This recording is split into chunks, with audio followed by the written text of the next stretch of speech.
So hello guys, so kakaligo ko lang uli. Ayan. Sa pinakikiramdaman ko ngayon guys yung panahon, kung uulan. Kasi isisilong ko yung aking damit pero umaaraw naman. So ipapagpatuloy ko ngayon ang aking paglilinis na naman ng kwarto guys. Kasi medyo nakalinis na ako dito sa sa salas namin.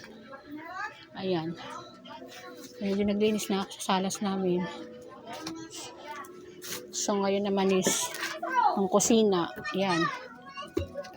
Ay nako, kapitbahay namin yun guys. So ngayon naman is ito, kwarto na naman guys. Ito na yung araw-araw kong ginagawa dito sa kwarto. Ito ang laging kulelat kong nililinis. Ito na yun naman guys sa kalat oh. Yan oh, ayun na naman yung kulambo. Yung tiklupin ko na namang mga, alam nyo na araw-araw kong tinitiklop yan guys. So ang mga unan, ganun pa rin. Ay nako, yan ang always trabaho ko sa bahay guys.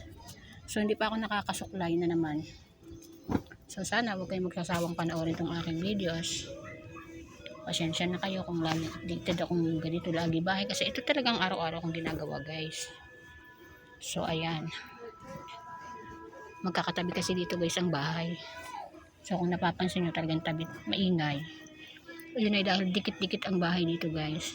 Kasi guys, kung hindi nyo na itatanong is ang tirahan po namin dito ay pabahay po ng government.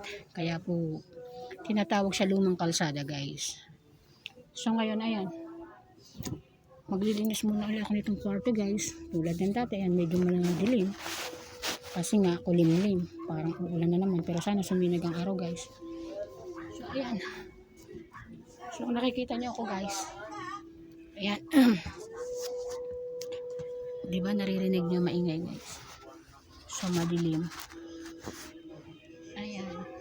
Dilim, kulimlim. Kahapon medyo maliwanag pero dilim talaga guys. Madilim talaga. Nakikita niyo ba ako? Ako kasi hindi malabo kasi mata ko guys eh. So dito na lang. Ayan. Ayan. So ayan. Makakang tiklopin na naman kulambo. Hindi ko naman alam kung paano ko sisimulan to guys. Ayan. Ito kasi mga to nilabhan ko as in. So hindi ko pa siya totally nalilikom. Hindi ko pa nalilikom guys. Hindi ko pa natitiklop kasi hinihintay kong matuyo lahat siya. Araw-araw ko itong tinitiklop po.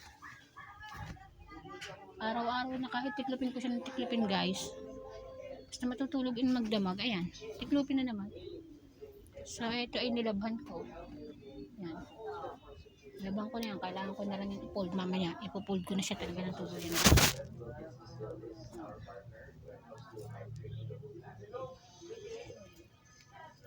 So syempre bago ako magsimula, uunahin ko na naman itong kulambong ito. Uy nako guys. Araw-araw tinitiklop. Trabaho ko, ang trabaho ni Inday. Oops. Ako pasensya na kayo. Nag-ano pala yung aking videos. So ayan. Continue na lang tayo guys yan. Ayan.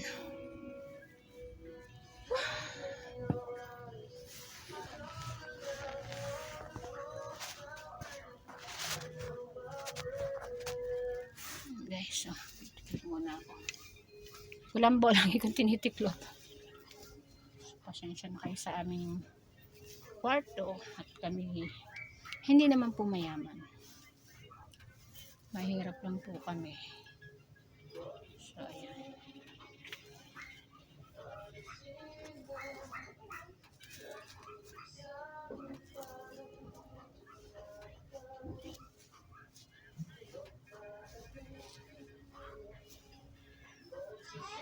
Pinalipat ko kasi yung dalawang bata sa kabilang kwarto, sa kwarto ng tita nila guys, kasi ako maglilinis na dito.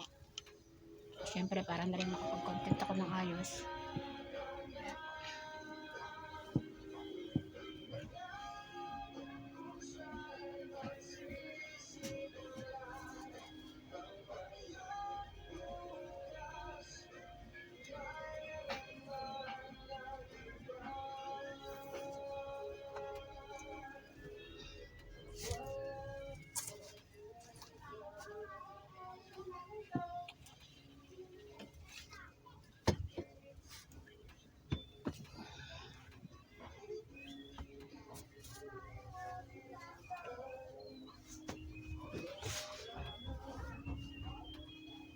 guys ay tiklopin ko.